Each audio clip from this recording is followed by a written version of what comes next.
আসসালামু আলাইকুম এভরিওয়ান। আমি আজকে আপনাদের গুঁড়া মাছের চচ্চড়ি করে দেখাবো।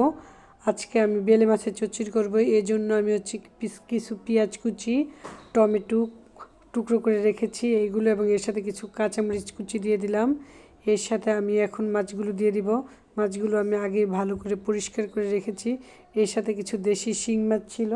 এখন আমি এই মাছগুলোকে হলুদের গুঁড়া, মরিচের গুঁড়া, লবণ এবং কিছু আদা রসুন বাটা এবং তেল দিয়ে ভালো করে মেখে নিব। মাছগুলোকে খুব ভালো করে মাখাতে হবে, কারণ হচ্ছে এই মাছটা আপনি যত বেশি মাখাবেন তত বেশি স্বাদ হবে।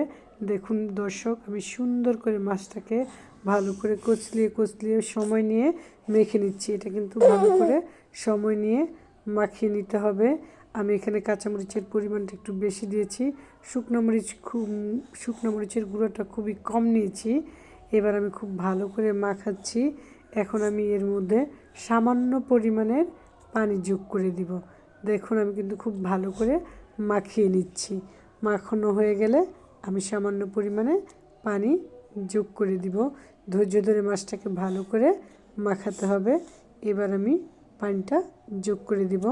পানি দেওয়ার পরে আমি একটা ঢাকনা দিয়ে সুন্দর করে এটাকে ঢেকে দেবো। এটা কিন্তু খুব তাড়াতাড়ি রান্নাটা হয়ে যাবে। এর জন্য আমি এখন সুন্দর করে মাখিয়ে নিলাম। পানি দেওয়ার পরে আমি কাঁচামরিচের পরিমাণটা একটু বেশি দিয়েছি দর্শক। এবার কিছুক্ষণ রান্না করার পরে দেখুন এরকম একটা কালার এসেছে। এখন আমি এর উপর দিয়ে কিছু ধনেপাতা কুচি ছড়িয়ে দিচ্ছি। এটা কিন্তু খেতে খুবই মজাদার হয়েছিল। আপনারা বাসায় একবার ট্রাই করে দেখবেন। এখন দেখেন এটার একটা ফাইনাল লুক। এটা কিন্তু আসলেই খুবই সুস্বাদু হয়েছিল। তো ভিডিওটা কার কেমন লাগলো কমেন্টে জানাবেন। শীতকালীন এই মাছের চচ্চড়িটা কিন্তু খুবই দারুণ। আপনারা সবাই বাসায় একবার ট্রাই করে দেখবেন। আপনারা সবাই আমার জন্য দোয়া করবেন। সে পর্যন্ত ভালো থাকবেন। আসসালামু আলাইকুম এভরিওয়ান।